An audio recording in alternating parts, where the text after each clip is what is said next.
O livro de 2 Samuel, irmãos, o segundo livro de Samuel, ele tem algo extraordinário nesse livro, né? Samuel foi juiz em Israel, foi profeta, foi um homem usado por Deus, um homem separado por Deus desde o ventre da mãe. Eu creio nessas histórias, tá? Eu creio que Deus separa no ventre varões e varoas. Eu creio. Basta você consagrar. Eu lembro que uma vez eu me internei, eu fui internado com uma gastrite gravíssima. Gravíssima, já falei isso com vocês aqui.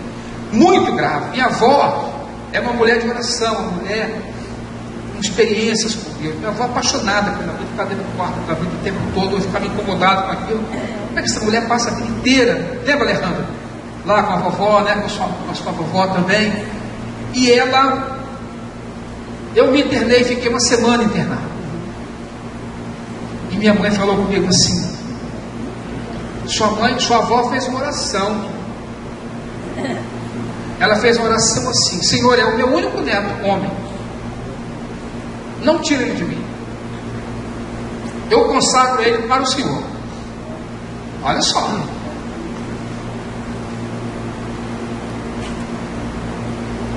Às vezes nós consagramos nossos filhos ao Senhor, não é, Penha? Mas quando eles decidem abrir mão de tudo neste mundo para atuar no ministério de evangelização, levando a palavra, a gente fala: Senhor, é isso mesmo, é isso mesmo.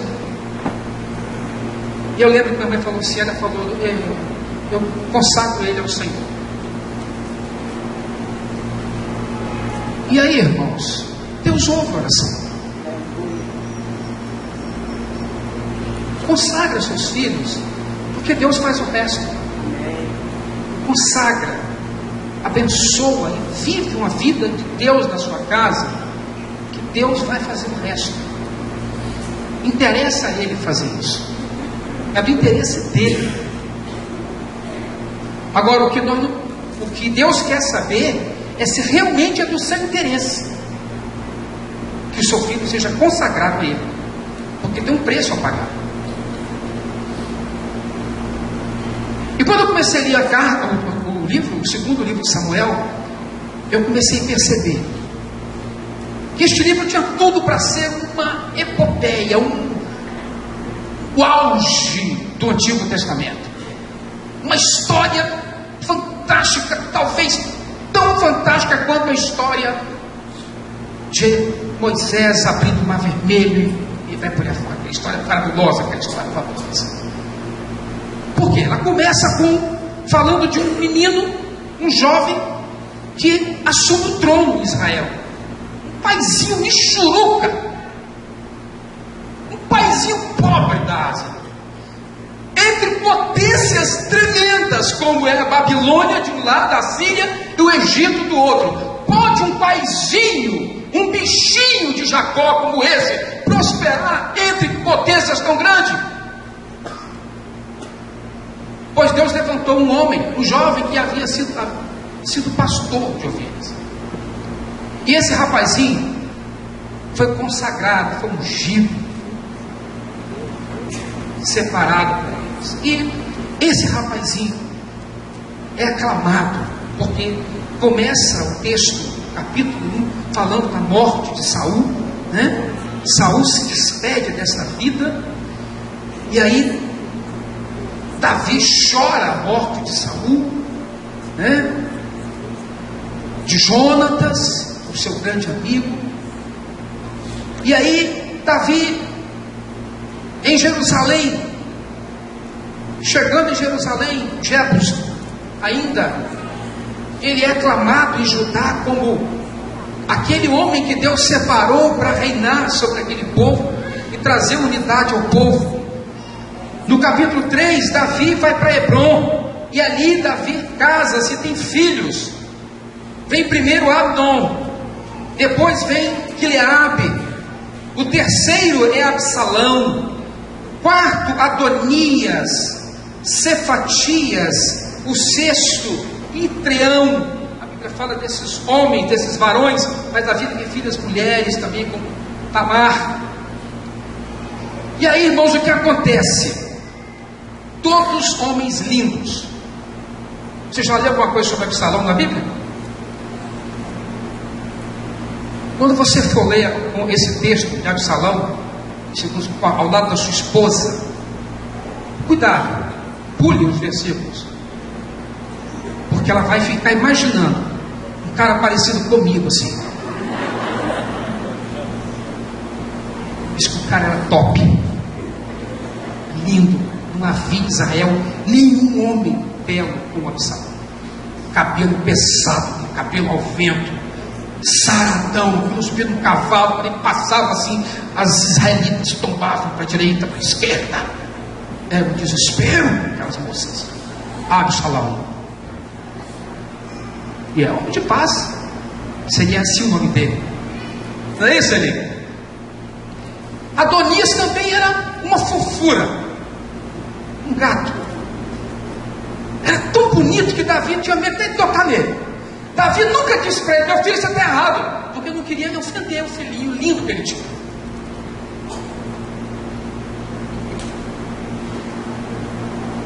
São vários filhos. Aí, histórias daqui, histórias dali. No capítulo 5, Davi é ungido rei de Israel. Davi, a partir do versículo 6, no capítulo 5, transforma Jerusalém. Estamos falando do ano 1010 a.C., Jerusalém como capital eterna de Israel. Davi, em 1010 a.C., funda Jerusalém como capital de Israel. Portanto, Jerusalém pertence a Israel. Está aqui, leia na Bíblia. Eu não sabia disso, irmão. Está na Bíblia isso? Tá. Se eu sou de história, só fala de 47 para cá, 48. Manda ele lá na Bíblia. Muito bem. O reinado de Davi é reconhecido pelos vizinhos. Davi derrota os filisteus ainda no capítulo 5, irmãos. Davi traz a arca para Jerusalém. Olha a história como ela vai crescendo. Amém? Vocês estão felizes? Amém. Eita, homem tremendo, hein? A arca chega em Jerusalém, vai para a casa, né, de Obed-Edom, judeu. Vocês conhecem a história, né, como ele foi abençoado, porque ali esteve com a arca. Davi dançou na presença de Deus.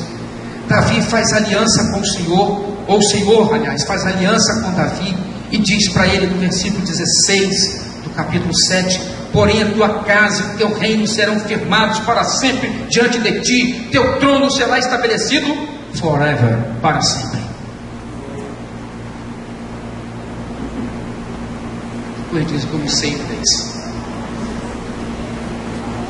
No capítulo 8, Davi tem várias vitórias. Davi venceu os filisteus, venceu os moabitas, venceu o rei de Zoar, venceu os sírios em Damasco. Foi lá dentro de Damasco, venceu os sírios.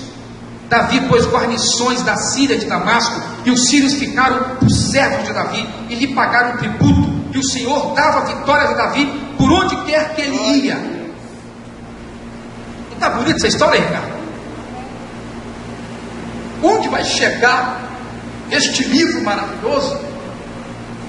Ele era um pastorzinho de ovelha, virou um conquistador, virou um gigante, respeitado por todos os reis da terra. Meu Deus, reinou Davi sobre Israel, todo Israel. Ele reinou por 40 anos, irmãos. E a Bíblia diz: ele julgava e fazia justiça a todo o povo. Que lindo, maravilhoso. No capítulo 9, Davi estabelece o seu reino até o Eufrates. Vai do ribeiro do Egito, na fronteira com uma grande potência, vai até a outra potência. Entre eles, entre Israel, duas potências. Você já pensou? No capítulo 10, Davi derrota os amonitas. Sabe quem são os amonitas? É Amon e Moabe, é a atual Jordânia. Você sabe, lembra aqui quem foi Amon e Moabe? Os amonitas e moabitas descendem de quem? Vocês lembram disso? São descendentes de Ló. Lembra que as filhas de Ló interpretaram o pai? e tiveram filhos com ele, pois esses 2 filhos tornaram-se uma nação chamada Terra de Amon, reino de Moabe, tornaram-se inimigos ferozes de Israel. Consequência do pecado. Você pensa que pecado é brincadeira? Muito bem, Davi derrota os amonitas, derrota os sírios, e um dia, decorrido, capítulo 11, decorrido um ano, no tempo em que os reis costumavam sair para a guerra. Começa assim o capítulo 11. Você já abriu aí? Decorrido um ano, muitas conquistas, no tempo em que os reis costumavam sair para a guerra, estavam lá no meio da batalha, comandando os exércitos. Davi decidiu não ir. Davi ficou em Jerusalém. Presta atenção nisso aqui agora. Versículo 2: uma tarde, levantou-se Davi do seu leito, ficou a noite toda no Facebook, ficou a noite toda, amanheceu o dia no Facebook. Eu já vi gente que às vezes eu levanto de noite, eu abro meu computador, aí vou ler um texto, abro o computador, deixa eu ver o que tem no Facebook, aquilo é uma tentação, aquela miséria. Aí quando eu abro, aí eu vejo alguns irmãozinhos lá, 2 da manhã, deixa eu desligar esse treco logo, que eu vou descobrir que o presbítero, nas madrugadas, está no Facebook.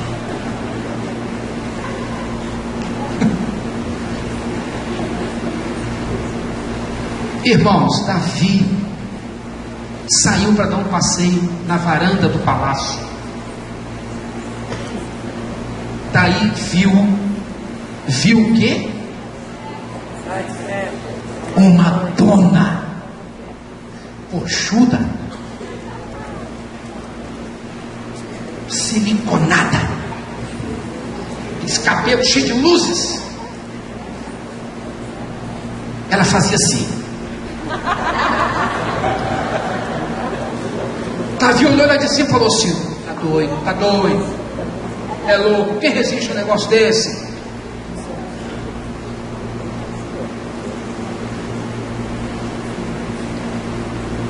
Acho que eu estou levando o negócio para o lado da brincadeira, né? Mas vai ficar sério o negócio. E aí ele viu uma mulher que tomava banho. Ela era formosa, muito formosa. Davi mandou perguntar quem era. Disseram: é Betseba, filha de Eliã, mulher de Urias, o Heteu.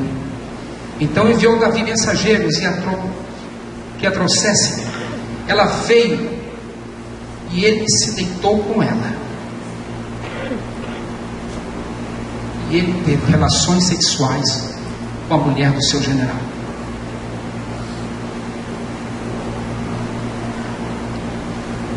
Daqui para frente, o livro muda completamente. Muda tudo. Muda tudo. E quando eu começo a ler isso aqui, eu falo: Senhor,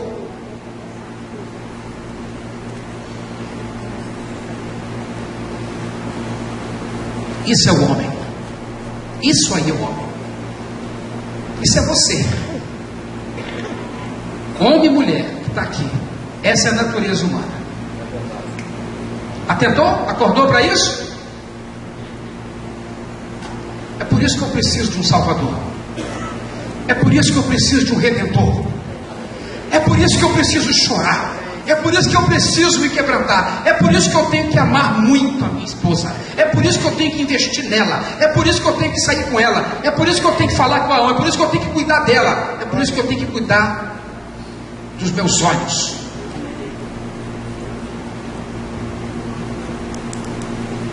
Tem certeza que Davi não tinha, com certeza Davi não tinha essas redes sociais. Possivelmente ele estaria envolvido em pornografia, quem sabe.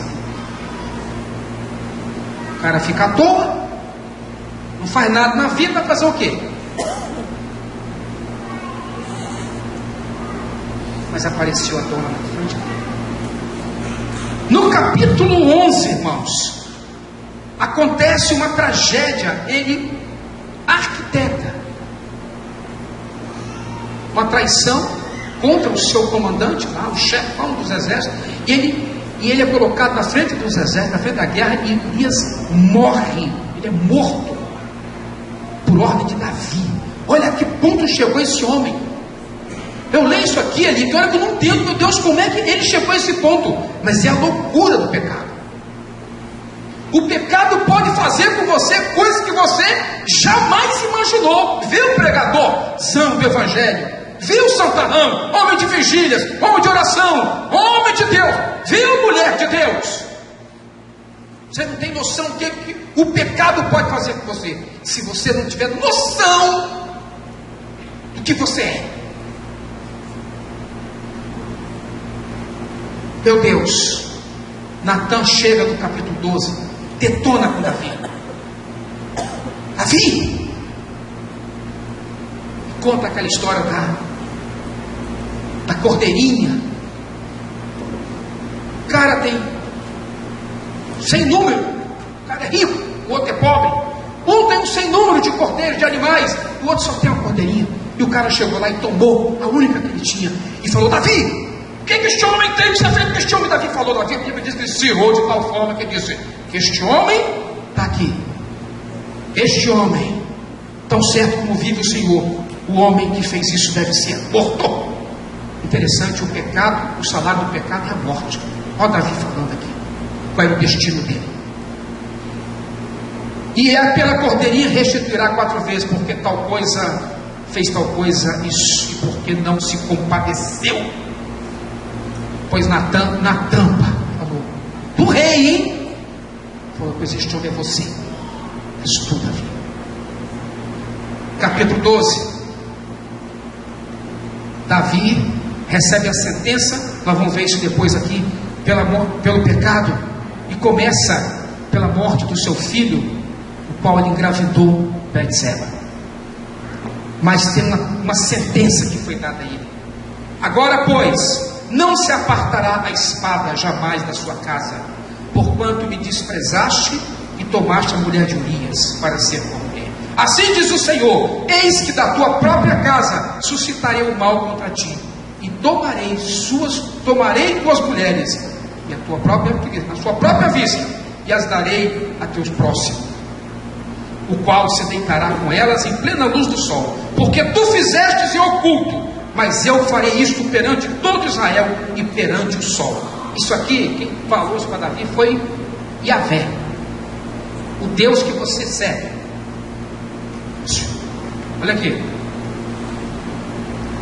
o Deus que você serve falou: olha Davi, o que você fez em oculto agora vai ser exposto para toda a nação.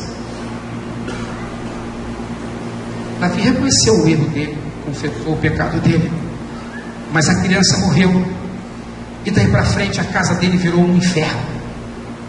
Amnon, capítulo 13, se deitou, teve relações sexuais com a irmã dele, os dois filhos de Davi.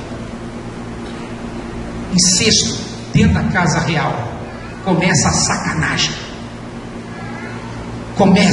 sacanagem. Absalão tirou, se revoltou, fez o quê? Matou o irmão.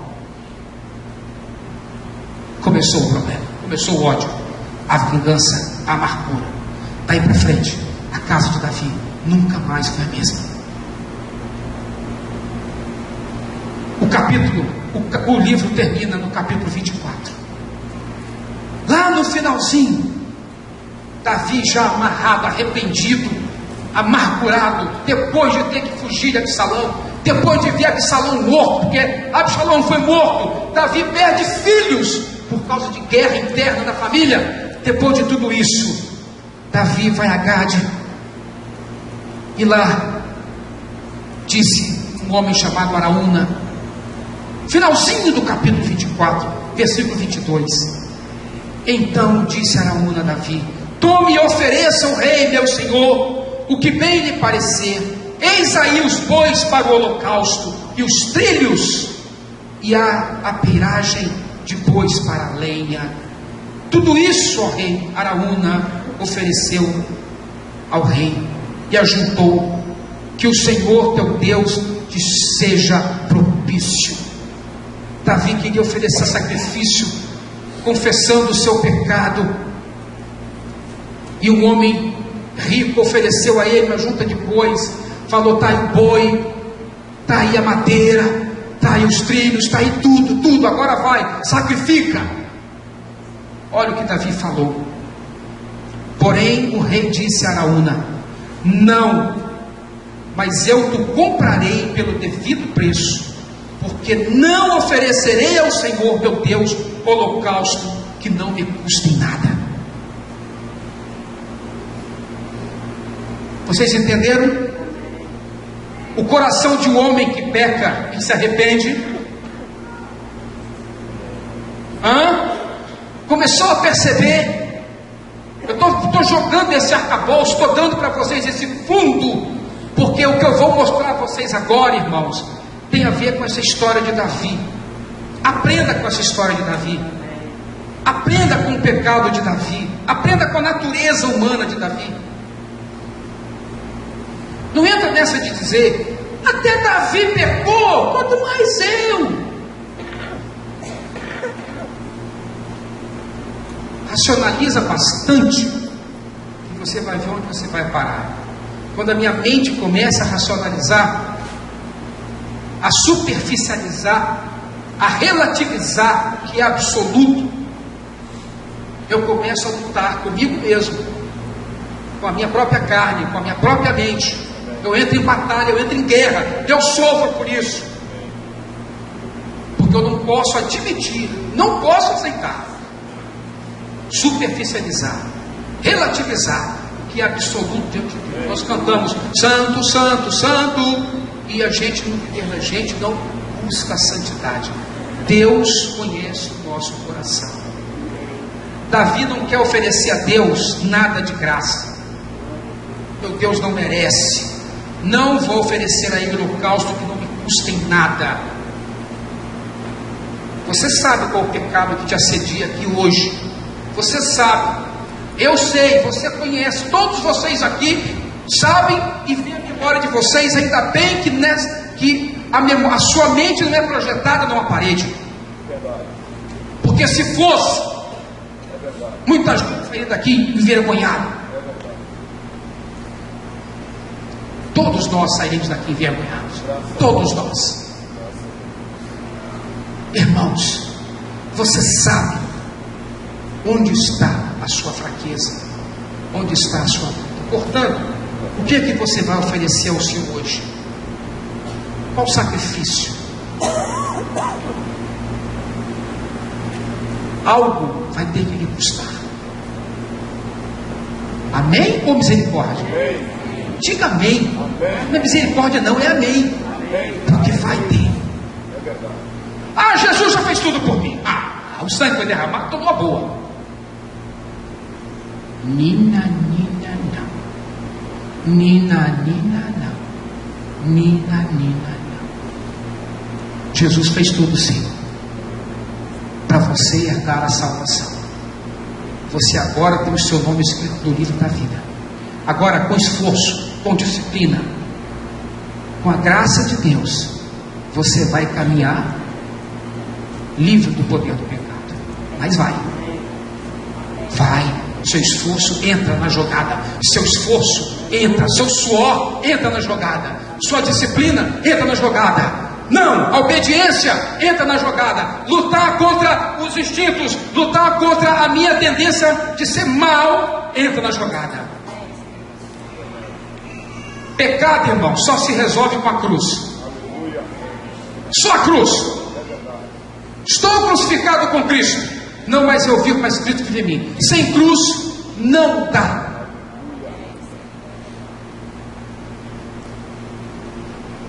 Está escrito. Vamos abrir agora a irmã pode passar já para o terceiro slide. Obrigado, irmão. Pequei contra o Senhor. Deus me deu alguma direção, irmãos, acerca deste tema. Pequei contra o Senhor. O pecado, irmãos, é um ato pessoal. Presta atenção, anota isso, filma isso, registra isso. Memoriza isso. Se você entender isso, se você aceitar isso para a sua vida, você vai sair daqui um homem transformado. Chega de culpar o presbítero, culpar seu pai, sua mãe, seu irmão, seu não sei quem, porque eu sou por causa do seu pecado. Chega. Está na hora de você ter um acerto com Jeová. Decorrido um ano, no tempo em que os reis costumavam sair para a guerra, Davi ficou em Jerusalém. Numa tarde levantou-se do seu leito e andava passeando pelo terraço da casa. Daí viu uma mulher que estava tomando banho e era muito formosa. Ou seja, Davi concebeu o pecado no coração dele. Diz a palavra de Deus em 2 Samuel 24.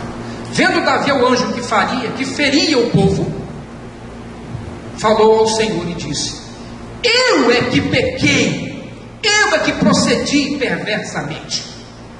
Porém, estas ovelhas, que fizeram? As ovelhas da casa de Israel. 18 não.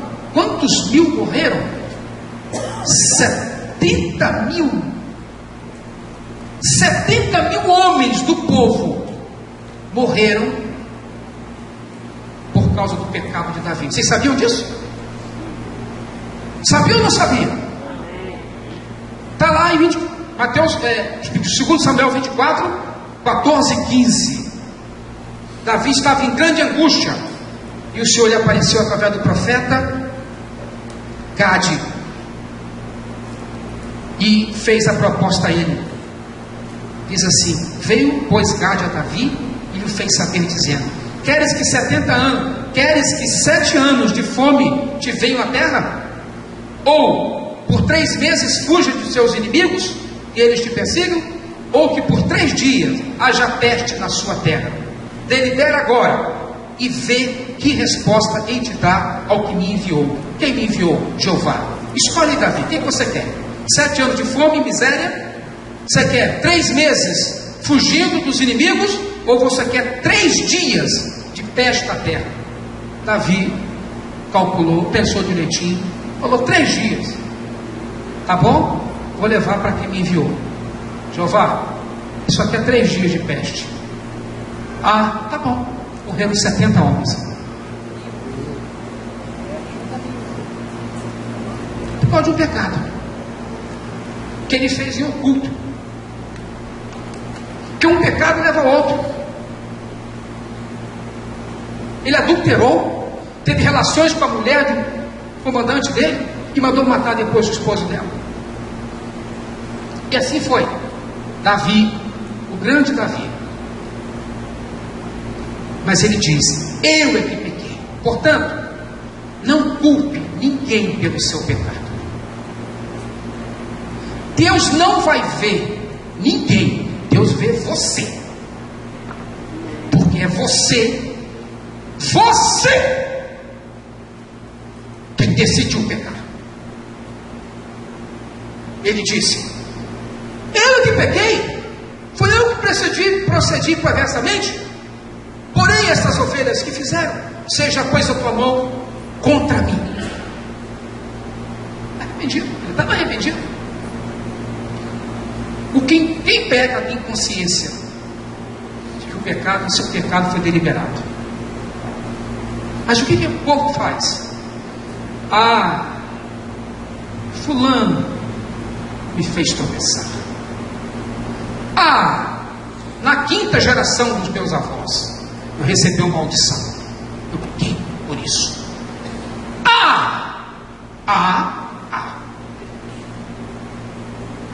Todo mundo pecou, menos você.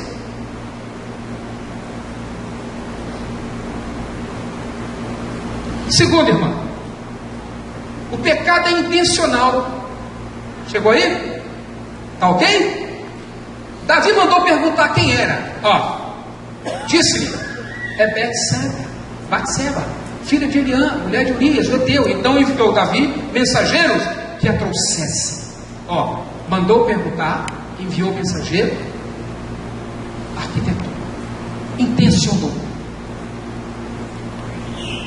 Eu li em algum lugar uma vez assim: ninguém, desculpe, vou usar a expressão como eu li, e não fique com esse falso moralismo seu não. Ninguém tropeça numa vagina. Ninguém tropeça num pênis.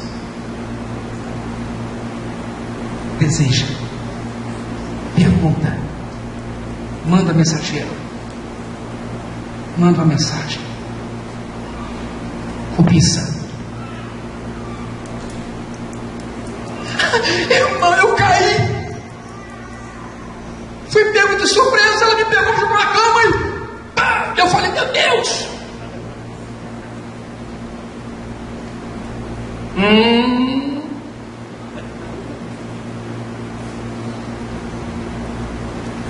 Quando alguém for tentado, jamais deverá dizer, está lá, Tiago, estou sendo tentado por Deus, pois Deus não pode ser tentado pelo mal, e a ninguém tenta. Ele pode até te provar, mas tentar você, jamais. Cada um, porém, é tentado pela própria cobiça, sendo por esta cobiça, este desejo, arrastado e seduzido. Agora presta atenção, a cobiça fecunda você, engravida você, você fica grávido do pecado. Eu preciso pecar, eu estou cheio de vontade.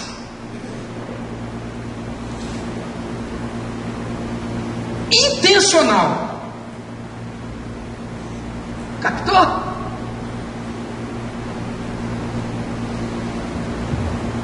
Está todo mundo sofrendo aí, que não consegue livrar do peso do pecado, porque está jogando culpa no outro. Esquece que você cobiçou, você foi engravidado, e após ter consumado a morte, pode ser até a morte física, E aí Tiago diz, meus irmãos, não se deixe enganar. Não se deixe enganar. Pecado é pecado. Pecado é pessoal, ele é intencional. Vocês estão entendendo, irmãos? Eu preciso explicar melhor isso? Eu preciso fazer alguma exegese aqui? Não, né? Próximo. É intransferível. Então disse Natã a Davi, tu és o homem. Ninguém vai assumir o pecado, a sua culpa não, é você. É você que vai ter que correr para o abraço de Jeová. Nada que é deste mundo vem do Pai. Olha essa tradução, em linguagem moderna, diz assim, os maus desejos da nossa carne, está dentro de você. Irmão, eu sei, eu me conheço, eu sei. A vontade de ter o que agrada aos olhos, inclusive din-din, viu? E o orgulho pelas coisas da vida, soberba, a consciência dos olhos, desejo da carne, soberba da vida, tudo isso não vem do Pai. Está aqui, ó, na natureza do pecado. Isso é para rir ou para chorar? Transferível, viu, gente? Corre para os pés do Senhor, se arrependa. 1 João 3,16, está aqui, ó. Esse 3,16 é um negócio extraordinário, né? Se você vai no Evangelho de João 3,16, está lá, porque Deus amou o mundo de tal maneira que deu o seu Filho unigênito, para que todo aquele que nele crê não pereça, mas tenha vida eterna. O único jeito de não perecer é indo a Jesus, irmãos. Amém? Você crê nesta palavra, irmão? Está cansado já? Está querendo ir para casa para ver o domingo na Record? Hein? Para ver Fantástico? Não, né? Então segura um pouquinho mais o seu traseirinho aí. Vem muita coisa boa aqui. Eu fiquei sentado a reunião toda porque eu sabia que eu ia ficar um tempo em pé. Que a gente está ficando já com uma certa idade. Juninho vai fazer 54 anos, né, Lu? Um ancião já.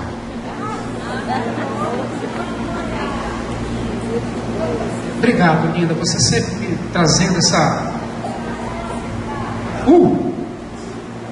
Próximo, irmã. O pecado é injustificável.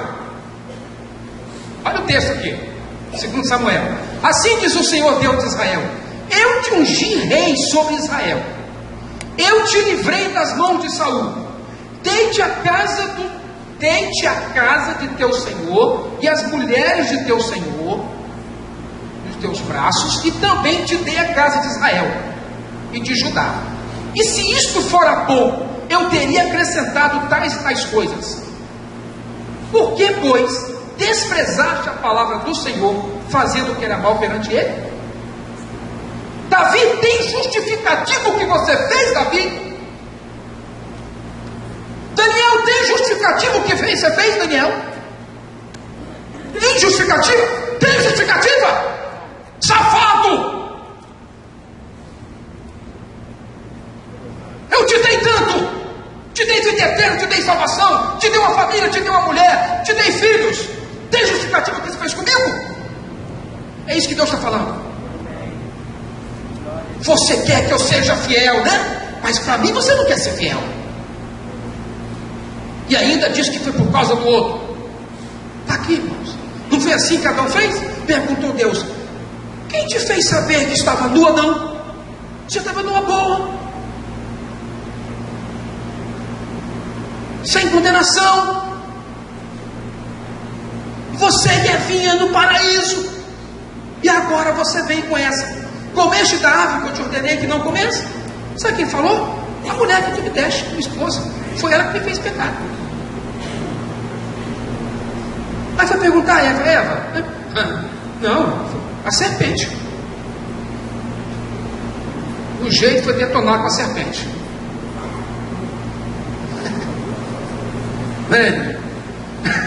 O dragão, irmãos, não dá para jogar ping-pong com o pecado.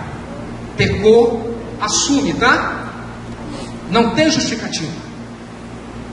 O pecado é pessoal. O pecado é intencional, intransferível. Marta, eu pequei, Marta. Vai lá para mim, pede perdão, você, tá, Marta? Porque eu pequei? Não, você pequei. Acabou aquela história de botar a mão na cabeça do cabritinho, irmão. Transfere a culpa, o bode expiatório, coitadinho. Eu fico imaginando o Júlio e o Ricardo, o sangueiro que era aquele lugar.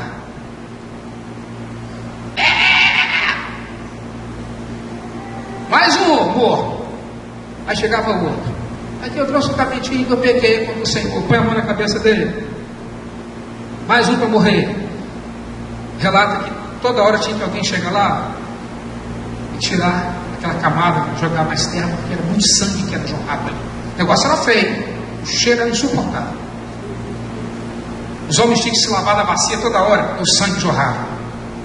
Sem derramamento de sangue não há remissão de pecado. Alguém morreu em seu lugar. Só que não foi mais cabritinho, ovelhinha, não foi. Agora foi o Cordeiro de Deus que tira o pecado do mundo. Foi Ele que sacrificou por você. Agora você para cá justificar o seu pecadinho, que você vem para o motel com sua namoradinha, justifica uma ova. Acerte com Ele. Não é comigo não. Não é a mim que você está ofendendo não. É o seu Deus que você diz que serve. Cara de pau.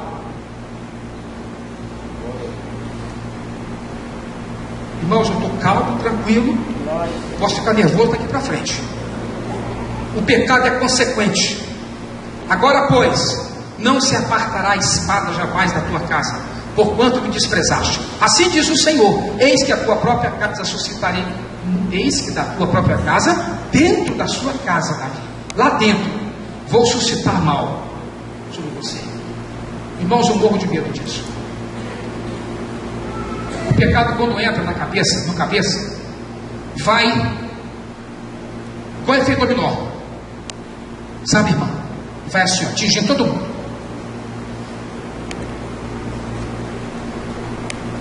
Diz aqui, lá no final assim: porque tu fizeste oculto, mas eu farei isto perante toda Israel. E aí Mateus 18 diz: ai do mundo por causa do escândalo, né?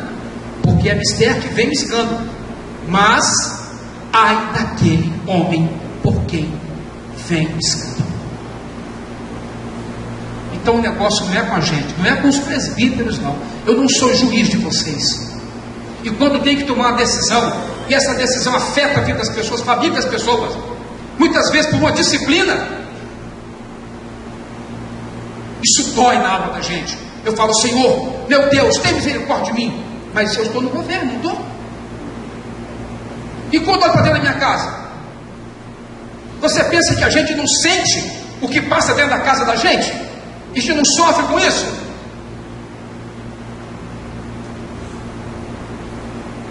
Ai de quem vive escândalo.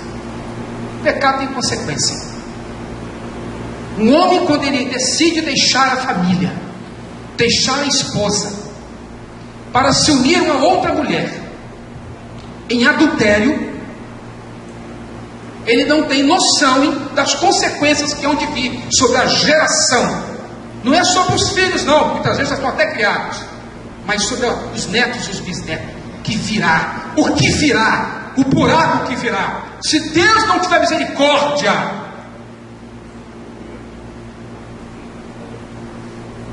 Hoje, se eu resolvesse deixar minha esposa, minhas filhas vão ficar muito revoltadas comigo, mas eu sei que elas não iriam largar no evangelho. Mas vem aí os netos. O que você vai falar para o seu neto? O que você vai falar para o seu filho sobre o avô deles? Dizer que ele é um homem de Deus?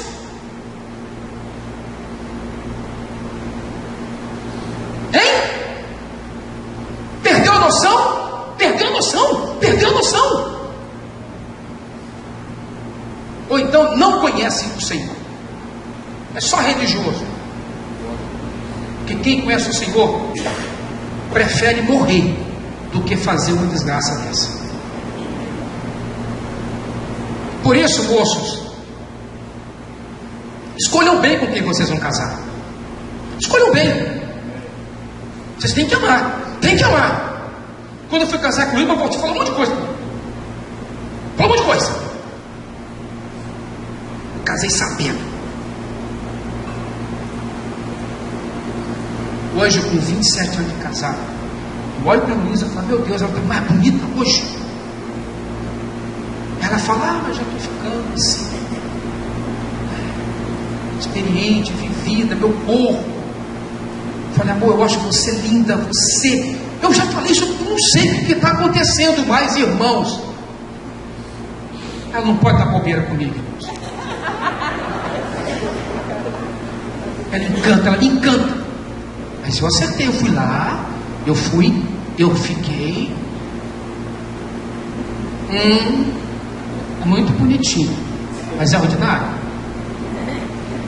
E aí eu lembro dela subindo o Morro de Nazaré. Você lembra, Márcia?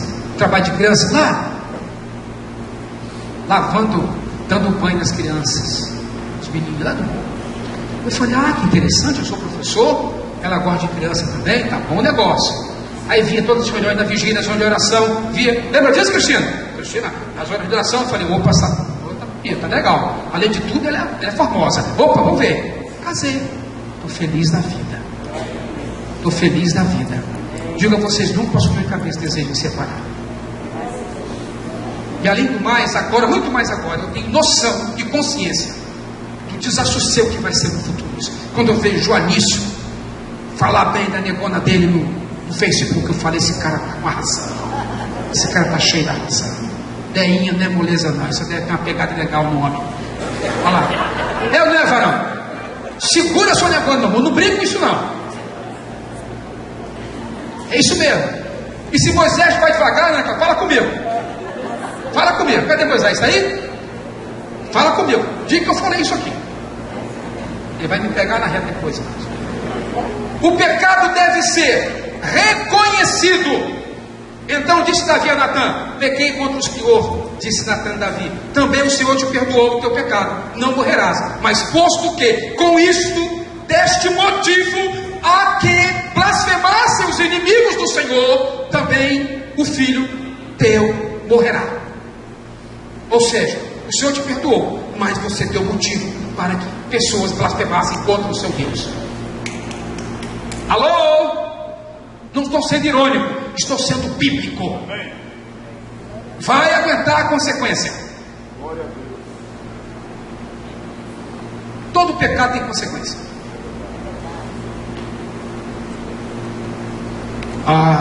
Deus, tem misericórdia, Senhor. pecado tem que ser reconhecido. Davi reconheceu, irmãos? O título da mensagem qual é? Pequei. Primeira pessoa. Aliás, a carta, o livro de 1 Samuel, eu tenho uma concordância exaustiva ali em casa. Todas as expressões pequei na Bíblia, primeira pessoa, todas, são 6 ou 7. 6 ou quase todas estão em 2 Samuel. Os outros todos, pecamos, pecarei, pecado. Mas 1 e 2 Samuel tem várias, tem 4 ou 5, acho que são 6 expressões na primeira pessoa, todas de Davi. Todas dele. Pequei contra o Senhor. Irmãos, isso é lindo demais, irmãos. Pecado tem que ser confessado. Bem-aventurado aquele cuja iniquidade é perdoada, cujo pecado é coberto. Bem-aventurado o homem a quem o Senhor não atribui iniquidade e em cujo espírito não há dolo. Enquanto calei os meus pecados, escondi, envelheceram os meus ossos pelos meus constantes gemidos todo dia. Olha o sentimento de Davi. Isso aqui não está lá em Samuel, mas está no salmo dele. Porque a tua mão pesava dia e noite sobre mim, e o meu vigor se tornou em sequidão e estio. Ou seja, crente, quando peca, sente, sofre, geme. Se você é do tipo que peca, e no outro dia toma um banhozinho, está limpinho, cheirosinho, numa boa, julgue se você realmente é um servo de Deus. Quem é servo de Deus, sabe que está no erro. O Espírito mostra. Não acabou não. O que ele diz? Confessei-te o meu pecado e a minha iniquidade não mais ocultei. Disse, confessarei ao Senhor as minhas transgressões e tu perdoaste a iniquidade do meu pecado. Não sejais mais como cavalo ou mula sem entendimento, os quais com freios e cabrestos são dominados, de outra sorte não obedecem. Crente que não obedece, crente que não deixa o pecado, crente que não confessa pecado, crente que permanece no pecado, depois de advertido, é igual cavalo ou mula. Crente mula, só obedece no cabresto.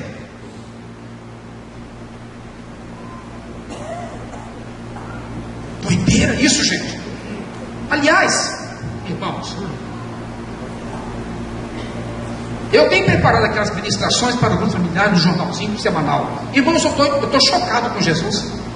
Eu estou em estado de choque com ele. Eu já li muitas vezes o livro de Lucas, a Evangelho de Lucas, mas eu estou chocado com Jesus. Eu estou lendo aqui alguns detalhes, Devani. Jesus era duro demais, irmãos. Muita gente aqui não suportaria um discurso de Jesus aqui em cima. Não suportaria. Eu fico ouvindo, lendo aquele tempo, falando, Senhor, se eu tivesse no meio desse povo, eu não estaria. Eu certamente talvez tivesse caído fora, porque o Senhor é muito duro,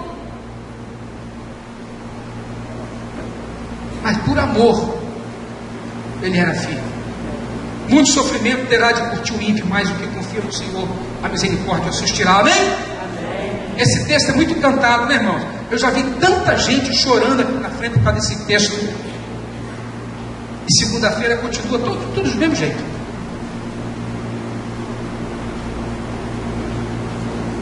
Sabe por quê? Você aciona só a área da emoção, não da razão. Confissão é com a razão, não é com a emoção, não. O cara faz um chororô.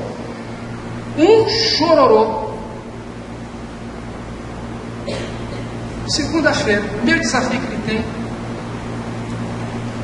não tem justificativo isso. Quanto é que vai ter um povo amadurecido? O pecado tem que ser deixado. O que encobre as suas transgressões jamais prosperará, mas o que as confessa e deixa alcançará misericórdia. Logo, queridos irmãos, não adianta falar, confessar só. Você vai ter que deixar. Quem mente, quem está mentindo, para de mentir. Quem está roubando, quem está botando na sua bolsa, no seu bolsinho, dinheiro de corrupção, dinheiro ilegal, para de fazer isso. Está sonegando imposto de renda? Para de sonegar. É pecado. Está mentindo? Para de mentir. Está saindo daqui para o motel? Para. Fala com a irmã, não tem mais jogo. Agora é assim, até o casamento. Vamos nos arrepender. Vamos nos ajoelhar aqui. Vamos pedir a Deus, o Senhor tem misericórdia de mim. Está vivendo adultério? Está lá? Justificou até agora, né? Deixa o adultério. Ó, eu tenho uma esposa, estou voltando para ela. Tchau. Lembra da Kika? Uma vez se reuniu conosco aqui. Ela que o maridão da tua mãe. Ela contou uma vez numa reunião que ela era uma linha de programa, ela. Uma vez chegou um homem lá para ter um programa com ela. E durante o programa ele começou a chorar. Ele era um crente. Pediu perdão a ela e falou de Jesus para ela. Na cama, peladão. Agora, ministério de louvor.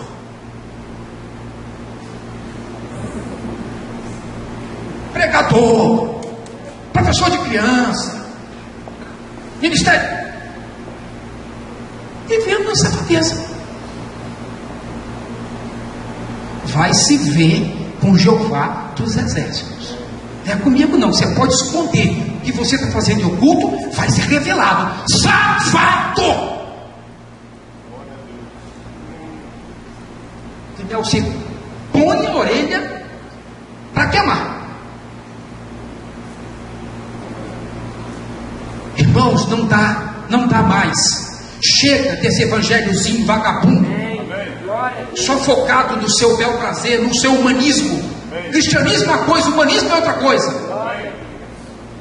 Hedonismo é outra coisa, é uma filosofia que eu só quero evangelho porque vai trazer benefício para mim. Não, cristianismo é altruísmo, é o outro, não você. Você recebe para dar. Você não vem para cá para receber, você vem para dar. Para isso você vai ter que parar de ver os programas da tarde na televisão, porque senão você não vai chegar cheio aqui. Você vai chegar vazio. Eu não estou mais nem vendo noticiário de imprensa, porque essa imprensa safada, vagabunda, golpista, é assim. Quem governa tem que ser tirado pelo voto, e não porque a Rede Globo não quer. Por outro lado, se houver justiça de Deus por trás de tudo isso, que se faça a justiça de Deus, porque eu tenho orado pela nação brasileira. Agora, paro de ver essas coisas. Estou parando de ver, porque está me corrompendo. Está me sujando. Continuo cidadão, consciente, politizado, mas eu não quero estar amargurado. Eu quero estar feliz com meu Deus, com a minha loira, com a minha casa, com as palhas italianas. Eu quero. O pecado não pode ser tolerado. Rogo, meus irmãos, que noteis bem aqueles que provocam divisões, escândalos, estão fazendo merda dentro da igreja, em desacordo com a doutrina. Afastai-vos dele. Irmão, adulterou, pecou, prostituiu. Precisamos. Vem cá, filhinho, o que você quer? Não, tem que ter disciplina. O cara tem que sentir que ele errou mesmo. Mas é com amor, claro. Desde que ele se arrependa, tá? Afaste dele, porque esses tais não servem a Cristo, ao Senhor, e sim ao seu próprio ventre. E com suaves palavras e lisonjas engana o coração dos incautos, os bobinhos que não percebem onde é que está o erro do sujeito, ou da sujeita. Nós vos ordenamos, Paulo diz de novo, irmãos, em nome de Jesus Cristo, que vos aparteis de todo irmão que ande desordenadamente e não segundo a tradição que de nós recebeste. Caso alguém não preste, olha, falando de irmão, hein? Não está falando de gente de falando de irmão. Caso alguém não preste obediência à vossa palavra, a nossa palavra, dada por esta epístola, notai-o. Nem vos associeis com ele, para que fique envergonhado. Irmão, se cada um que pecar, fizer uma miséria, chegar aqui para ser exaltado, se eu for fazer festa, para festejar o pecado do negrinho, da negrinha, eu vou fazer mais, porque eu vou ganhar presente. Eu ouvi uma ministração de um juiz num seminário que eu participei aqui. O judiciário como substituto paterno. Ele é um pastor. Sabe o que ele falou?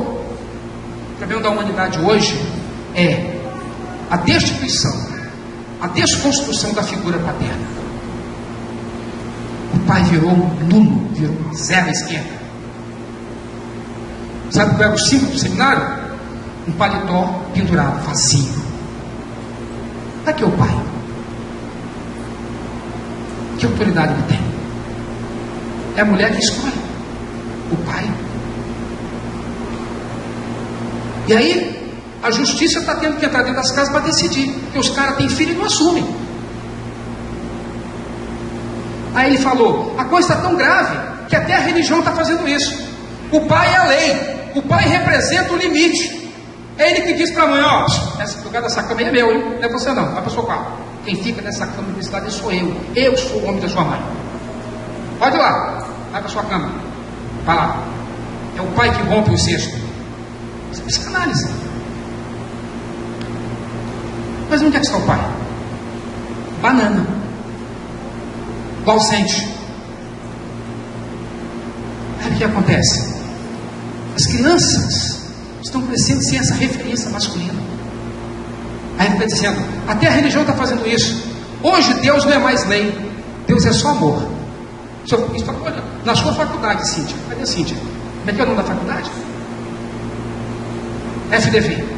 Eu participei, estava lá, doutor Janete Magalhães, juíza da Serra da Vara da Defesa da Defesa da Serra, doutor, eu do lado dela. Ela me olhou assim e falou, olha o seu discurso aí. Olha o seu discurso aí, professor. Eu falei, é o meu discurso. Estão desconstruídas até a ideia de um Deus Pai. Jeová Jireh, provedor. Mas é um Deus que disciplina também. Hoje nós só queremos o Deus do amor. O Deus, venha como você estiver. Pode, se ele estiver, vem para cá, você vai fazer tudo. E pode continuar do jeito que está, pode continuar. Ah, vem.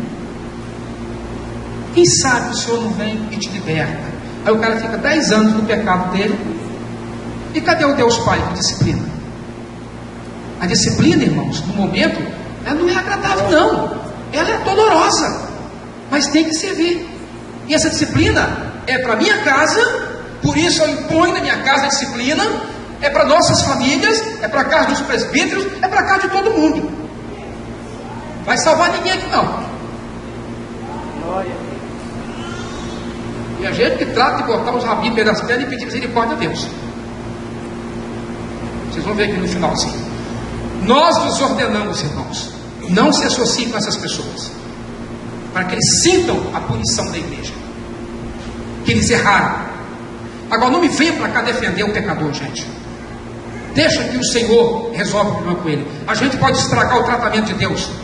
Deus está tratando com um cara, você fica, não, Deus, não faz com ele, não. Deus, não, Deus, deixa eu aqui, deixa Deus tratar. Deus tratou comigo com a enfermidade da minha filha. Tratou duramente comigo. Vocês pensam que eu continuei com a mesma ladainha? Não. Poderia estar até melhor, né? Mas vou melhorar, né, João? Essa eu não esqueço nunca. O pecado tem que ser perdoado. Acautelai, irmão. Quando o assunto é pecado, muita cautela, hein? Se teu irmão pecar contra ti, repreende-o. Se ele se arrepender, perdoa-lhe. Quando é que você vai perdoar o irmão? Quando é que ele é perdoado?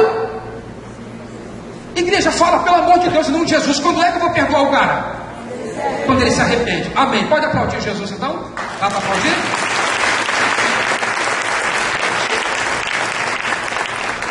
Paulinha está leve, depois vai melhorar. Se por 7 vezes no dia ele pecar contra ti, 7 vezes vier contigo dizendo, estou arrependido, perdoe-lhe. Mas tem que se arrepender. Tem que deixar. Se não deixar, disciplina. Tudo bem, Tisa? É assim que o Espírito Santo te instrui também? O Espírito é o mesmo, né? É isso, Ricardo? Em qualquer lugar do mundo? Amém. Esta é a mensagem que dele aprendemos e ouvimos. Transmitimos. Deus é a luz. Nele não há treva alguma. Se afirmarmos que temos comunhão com Ele, não andamos nas trevas, mas andarmos nas trevas, mentimos e não praticamos a verdade. Se porém andarmos na luz, como Ele na luz está, temos comunhão uns com os outros, e o sangue de Jesus, seu Filho, nos purifica de todo pecado. Se confessarmos nosso pecado, Ele é fiel e justo para perdoar os pecados e purificar de toda injustiça. Logo, tem que confessar para ser perdoado. E a confissão vem junto de um não ao pecado, irmãos. Aí a igreja entra para ajudar, precisa. A igreja precisa ter gente misericordiosa, sim. Precisa de gente que vai lá para ajudar. Mas se você vai uma vez, 2 vezes, 3 vezes, e o cara, não vou deixar, eu vou continuar vivendo o que eu estou fazendo, você vai fazer o quê? Você vai insistir? Ora, para e ora só. Deixa agora Deus fazer a justiça. Irmãos, eu estou sendo bíblico, irmãos, eu não posso fazer diferente. Amém? Amém. Ok? O que cometeu pecado deve ser repreendido. Está aí, ó. Paulo, aos irmãos em Corinto, chama a atenção da igreja, porque havia tanta imoralidade entre eles, que nem entre os ímpios havia. No meio da igreja em Corinto. Isso é terrível, né? Paulo diz assim: por toda parte se ouve que há imoralidade entre vocês, imoralidade que não ocorre nem entre os pagãos, a ponto de alguém de vocês possuir a mulher do próprio pai.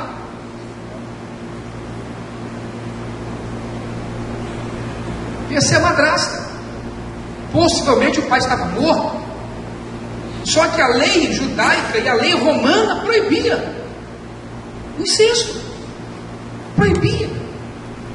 E aqui, irmãos, eu pesquisei, eu li tudo isso aqui. A expressão está, o verbo está no tempo presente do grego, que quer dizer, havia uma possessão contínua dele sobre ela. Ele a possuía e ela se entregava para ele, porque ela possivelmente ela não era da igreja e ele era. E eles se relacionavam normalmente no meio da igreja, ele estava ali junto ali e tal. Não deviam estar vocês cheios de tristeza e expulsar da comunhão aquele que fez isso, que está prostituindo na cara de vocês? É isso que ele está dizendo aqui. Eu estou falando do Novo Testamento, não estou falando do Velho Testamento, não. Aí ele diz: eu na verdade, ainda que ausente em pessoa, mas presente em espírito, já sentenciei como se estivesse presente, o autor de tal infâmia, seja em nome do Senhor Jesus, reunidos vós e o meu espírito, com o poder de Jesus nosso Senhor, entregue a Satanás para a destruição da carne, a fim de que o espírito seja salvo no dia do Senhor Jesus. Ou seja, que o diabo consuma a carne dele, mas que ele se arrependa e seja salvo. Porque ele era da igreja, ele era crente, mas estava envolvido com o pecado. Vocês estão entendendo? Está me incomodando, está um pouco cômodo assim, né? Porque fica muito duro isso, né? Mas é preciso ouvir isso. A igreja tem que ter doutrina. Doutrina não é saia cumprida. Doutrina é a vida. É a vida. Ele diz assim: vocês não sabem que um pouco de fermento faz toda a massa ficar fermentada? Se vocês suportarem pecado no meio da igreja, a igreja fica um lugar vulnerável para o novo convertido. O novo convertido chega aqui, vai encontrar gente pior do que lá no mundo. Chega um jovenzinho para a igreja, as meninas caem em cima do cara. Ele fala: não vou para lá, porque lá pelo menos eu posso fazer tudo que eu quero na boate. Aqui ainda tem um cara pregando que não pode. Ou o contrário, a irmã chega e os caras começam. A igreja fica um lugar arriscado. Vou trazer um cara que quer santidade, quer buscar o Senhor. Chega aqui para encontrar o quê? Não pode, tem que haver arrependimento. Para isso tem que haver repreensão. E não é só repreensão, tem que haver disciplina. O pecador tem que ser disciplinado. Jesus disse: vocês não devem associar com pessoas imorais. Isso está no próprio texto de 1 Coríntios 5. Eu queria que vocês lessem lá. Deve ter gente que nunca leu isso aqui na Bíblia, porque não lê a Bíblia, mas está lá. Ele diz: vocês não devem associar com pessoas assim, pessoas imorais. São pessoas, olha o que diz aqui. Deixa eu terminar aqui a leitura. Com isso, não me refiro aos imorais deste mundo, nem aos avarentos, aos ladrões ou idólatras. Se fosse assim, vocês precisariam sair deste mundo. Mas agora estou lhe escrevendo que não deve associar-se com qualquer que, dizendo-se irmão, seja imoral. Ou seja, na expressão lá, adúltero ou fornicário. Ou seja, está em adultério com outra mulher ou outro homem, ou fornicando, tendo relações sexuais fora do casamento. Isso aqui é imoralidade para Deus. Logo, esse pessoal, a Bíblia diz, com esse tipo de gente, não se associe. Vão corromper vocês. Daqui a pouco eu estou traindo minha mulher também, porque eu me associei com um adúltero. Ele vai me convencer que não há problema nenhum nisso, que o Senhor purifica depois. O Senhor, não, você tem que ter experiência, cara. Eu falei para os colegas meus na sala, os professores, falei, eu conheci só uma mulher na vida, a minha esposa, e a primeira relação que eu tive sexual foi depois do meu casamento. Aí, quer,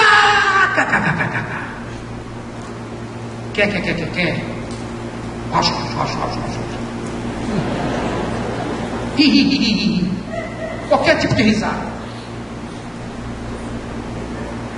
Não acredito. Eu não acredito. Eu falei, eu conheço um monte de gente assim. Eu conheço um monte de gente assim. Porque o ambiente onde eu vivo é a igreja de Deus, é a arca.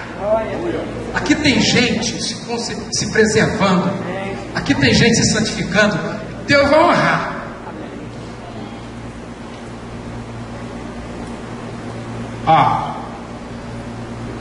Tais pessoas vocês não devem nem comer. Pois como deveriam julgar os de fora? Não devem vocês julgar primeiro os que estão dentro? Igreja, acorda, igreja. Só que a disciplina da igreja não é feita só pelo governo, não, tá? A disciplina é por toda a igreja. Porque vocês vão ver aqui no texto que para ser restaurado esse homem, ele precisa sentir a dor da igreja. Entenderam o que eu falei? Se teu irmão pecar contra ti, vai a ele. Se ele não aceitar, chama testemunho. Está lá. Se não aceitar, leva a igreja. Se ele não atentar a igreja, gentil publicano. Não é assim, Derones? Então deixa eu falar uma coisa com vocês. Se alguém falar alguma coisa a meu respeito, você não pode aceitar logo de cara. Principalmente em redes sociais. Tem gente publicando coisa aí que é inverdade, é mentira. Sobre sua vida. Sobre sua vida, quando fala sobre você, não vale, né? Mas quando fala de um presbítero, vale. Quando fala de outro irmão, vale. Só quando fala de você que não vale a pena? Que não é porque é mentira? Não concordou? Procure um dos irmãos, por favor, em nome de Jesus, procure. Irmão, não concordo com você. Vamos acertar essas coisas. É assim que a gente resolve no reino de Deus. Pecou contra ti? Vai ao irmão. Agora, tudo se dirige para a correção. Para ser restaurado, é preciso o quê? Que a igreja trate. Se eu chegar lá e falar com o Edson, meu Deus, e o Edson aceitar a minha repreensão, Edson, ganhou o irmão, beleza pura. Não, leva outra testemunha, 2 ou 3. Entendeu, Edson? Não resolveu? Traz o problema para a igreja. Olha a orientação que Jesus dá. Mas a igreja está envolvida. Eu não sou juiz de ninguém aqui. Portanto, o pecador tem que ser repreendido, disciplinado, restaurado, reintegrado. Amém? Ora, se alguém causou tristeza, não faz apenas a mim, mas para que eu não seja demasiadamente áspero, digo que em parte a todos vós. Basta-lhe a punição pela maioria. Se ele se arrependeu, então perdoa, conforta o irmão e traga-o de volta para a vida da igreja. Mas ele tem que se arrepender. Vocês estão entendendo como que a eficácia da cruz está no arrependimento? Por que não se prega mais arrependimento nos púlpitos hoje? Tem pregador que não prega mais sobre pecado, nem isso, esse tipo de mensagem aqui. Tem lugar que não prega mais não, sabe por quê? Porque vai afastar o dizimista gordo. O empresário não vai gostar de ouvir isso, porque ele é corrupto. Não todos, nem todos são corruptos, mas aquele é. Então ele vai embora. Vai deixar o dízimo sem gordo dele. Eu não estou nem um pouco interessado no seu dízimo, nem Deus está. Só que Deus vê o seu coração. Infelizmente está cheio de crentes ladrões por aí, roubando a Deus, não é a mim. Quem paga o meu salário é a Prefeitura Municipal da Serra. Deus abençoe a Serra, meu Pai. Deus abençoe a Serra. É o governo do Estado do Espírito Santo, Paulo Arthur. Deus tem misericórdia de Paulo Arthur. Deus tem misericórdia do Aldivas.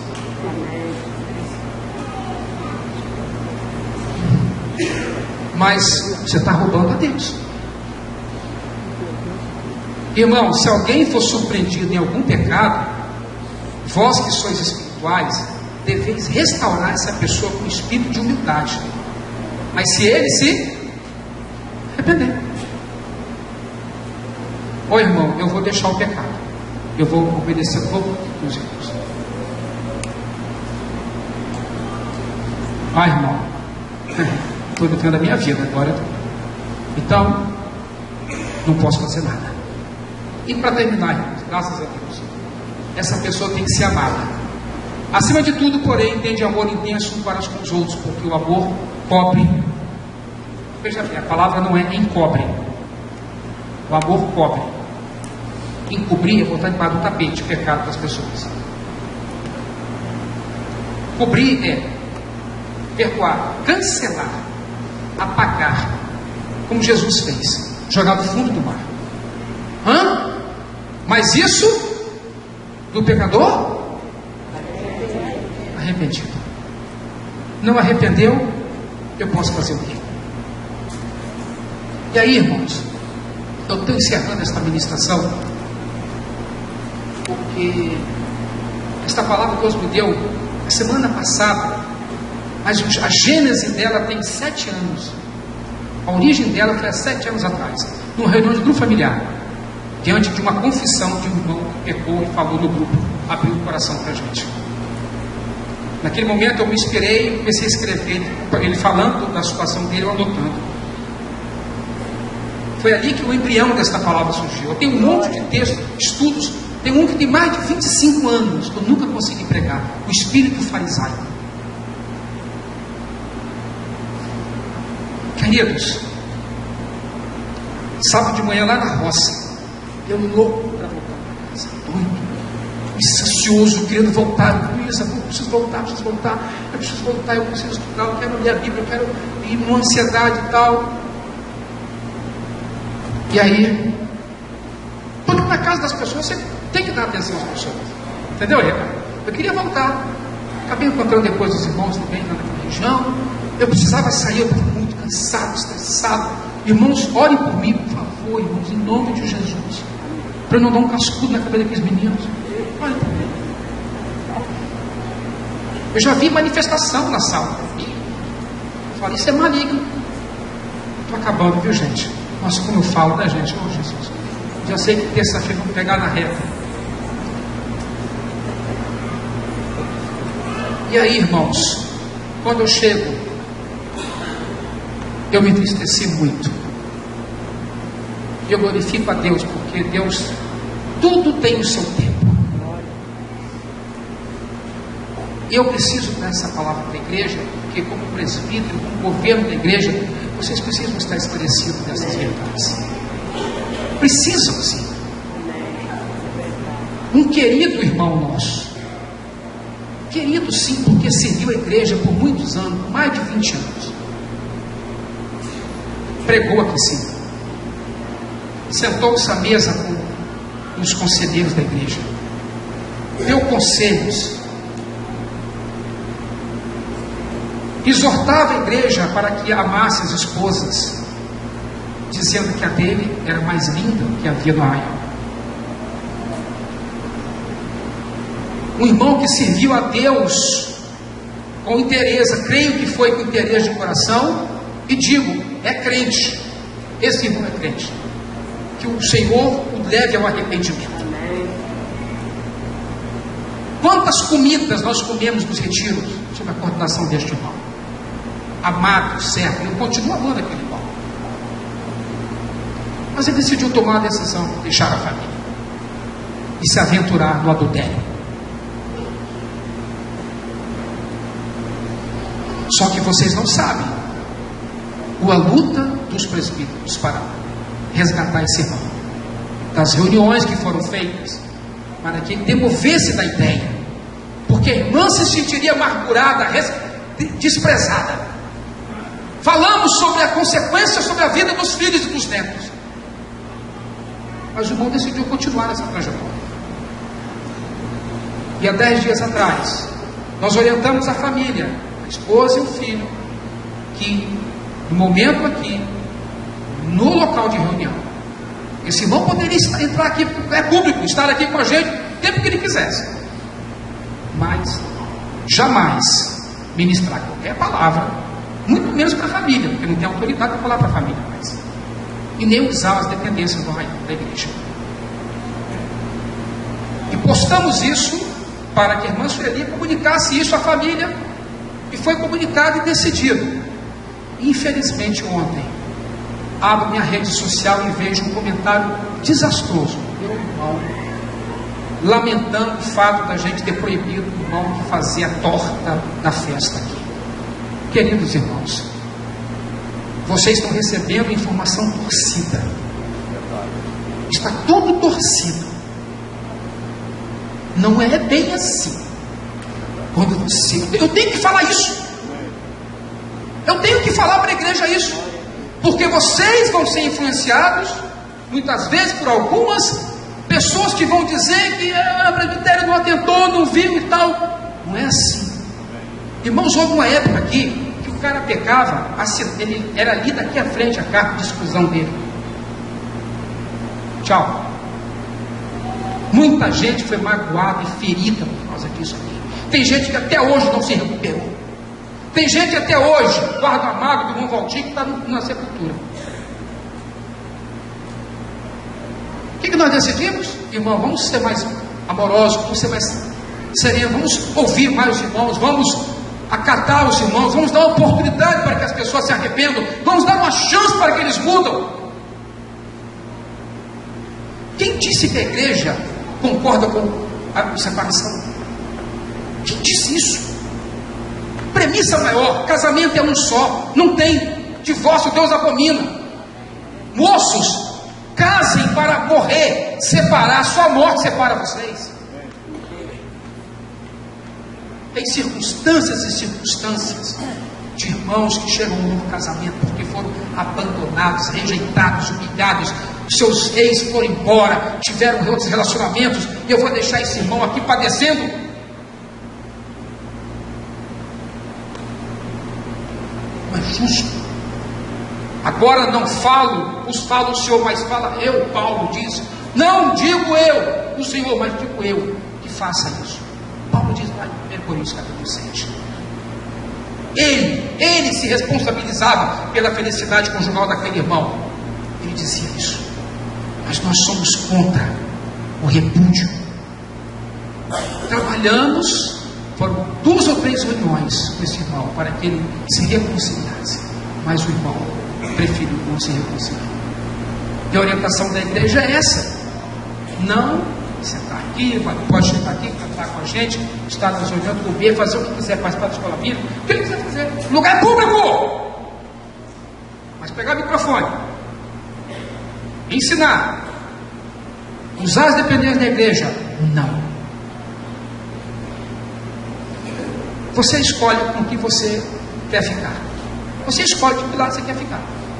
Quando chegar informação a você, diga: vamos ao presbitério para pensar se é assim mesmo? Vamos lá. Assim é tudo na vida. A Bíblia diz: não aceite denúncia contra presbítero sem uma ou duas testemunhas. É só contra qualquer irmão. Quando chega uma informação aqui, infelizmente, os irmãos do presbitério sabem disso, às vezes não chega o fato, chega a versão. Já é a terceira, quarta geração da informação que chega. Aí nós vamos ter que lidar, nós temos que chamar o irmão. Conta para a gente. Quando ele conta, a gente viu o tamanho do telefone sem fio. Quanta gente deturpando os fatos. Os fatos são fatos, versões não. Nós estamos dando essa informação aos irmãos, porque as redes sociais estão contando inverdades. E os presbíteros da igreja não são safados, porque entendemos que se nada fizermos, se alguém que abandona a família, deixa a esposa na rua da amargura, os filhos, chegar aqui para fazer o que fazia, tudo como fazia antes, eu tenho muito mais medo do que Deus vai cobrar de mim, diante da indisciplina da igreja. A igreja tem que ter disciplina, e quem julga não é só o presbitério, é a igreja de Deus. Basta a reprovação da igreja para que a pessoa. Agora o cara peca, e todo mundo aplaude, acha que ele é maravilhoso, fica cheio de peninha do cara, ou da careta do menino da menina. Ah, vale a pena o pecado. O pecado não vale a pena. Não vale a pena. E se eu vir a cometer alguma desgraça dessa, eu vou ser o primeiro a falar para vocês: pequei, estou fora. Tem caráter. E é por isso que eu estou casado com uma menina que tem caráter. Portanto, irmãos, fica esta palavra para vocês. E esta fica valendo as duas. Quem quiser mais informações, procurem os irmãos. A família está aqui, a família da igreja. A família é gente querida aqui. Alguns já não estão mais conosco, mas procure a família, converse e venha conversar conosco também. Na verdade, o que não pode é a igreja, como eu anotei aqui, o que não podemos é fazer concessão mais ao pecado. E nós vamos atrás, nós vamos conversar com as pessoas. Tem gente aqui que está no erro, já estamos dando alguns avisos. Isso é por amor. Uma hora nós vamos ter que expor e declarar publicano e pecador. Isso é Novo Testamento, irmãos. Mas se arrepender, vai ser restaurado, vai ser abençoado, vai ser usado. Agora orem, não considere inimigo, nem vamos considerar, mas orem para Deus restaurar, porque Deus ainda pode usar muito o nosso irmão. Portanto, em nome de Jesus, a igreja receba esta fala minha como algo que tem a ver com esta mensagem. E cuide-se você, cuide-se. A Bíblia diz aqui: todavia, lá no finalzinho lá, não, já passou, né? É o 4. Todavia, cuida de ti mesmo, para que não sejas igualmente tentado. Aí quando eu chego na minha escola, eu vejo aquele monte de professor, aquele monte de aluno, aquele monte de coisa, eu sinto um negócio, um ambiente assim. Eu já dou a minha. Mas não festeja o pecado. Rejeite o pecado. Diga não para ele. Se você entender isso, quem é que é a sua natureza? Se você entender o que o pecado pode fazer para você, você vai ter certeza da necessidade do seu Redentor, do quanto você precisa de um Salvador para livrar você das garras do diabo. Tema aquele que pode matar e levar você para o inferno, tá? Não tema o homem, não. Tema aquele que pode fazer isso. Ele é Satanás, o diabo. Está dito, esta é a palavra que eu tenho na igreja. Eu digo mais: se nós nos arrependermos, se nós buscarmos o Senhor, se nós confessarmos, se nós abrirmos mão de muitas das nossas coisas, inclusive nós de liderança, seja quem for, se nós buscarmos o Deus vivo, se nós nos humilharmos perante Ele,